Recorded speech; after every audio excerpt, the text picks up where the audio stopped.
Bonjour tout le monde. Alors aujourd'hui on va faire une recette à base de pois chiches. Alors pourquoi j'ai choisi les pois chiches? Parce que c'est une bonne source de protéines.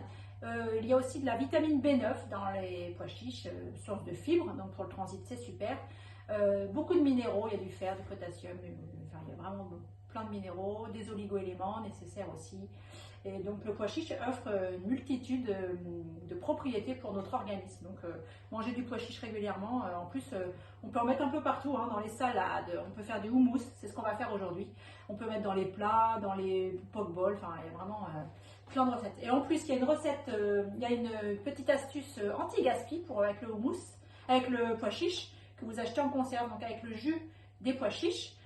Vous pouvez faire des blancs de neige. Donc, des idées, dès que vous avez utilisé des blancs de neige dans une recette, vous pouvez utiliser votre jus des pois chiches.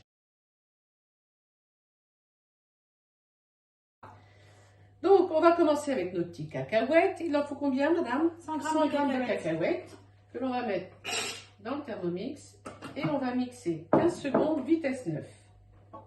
Donc après, on va racler les parois et on va remixer 1 minute, vitesse 5. Pour obtenir, en fait, le but c'est d'obtenir du beurre de cacahuète.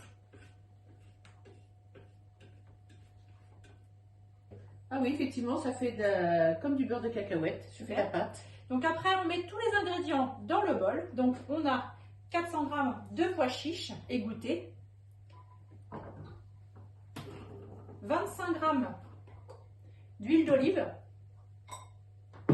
le jus d'un citron ou 2 citrons en fonction des goûts, une gousse d'ail et puis du sel, du poivre. Faut que c'est du goût. Hein. Moi, je mettrais même un petit peu de tabasco et tout, mais bon. Non, mais non, pour les enfants. Pour les enfants, ouais, il faut leur apprendre. Hein. On va ajouter un petit peu d'eau, on va pas tout mettre, on verra après si on en rajoute. Voilà. Donc l'eau c'est 100 g, on va en mettre un petit peu au début et puis on va voir ce que ça donne. Et donc on mixe 2 minutes, vitesse 5. Ça sent bon. Moi je suis toujours dans les odeurs, mais je trouve que ça sent bon même. Voilà, notre mousse est terminée. Donc à manger en apéritif, même dans des pokeballs, vous mettez ça au milieu de tous vos crudités, ça fait un petit assaisonnement sympa et c'est super bon pour la santé. Voilà. Il faut savoir aussi que là on a fait un aux cacahuètes, oui, mais on peut faire plein de choses. Ouais. Et on testera peut-être une fois, le mousse à la betterave. C'est très bon, mais c'est curieux, mais c'est très bon. Voilà. À la semaine prochaine. À bientôt.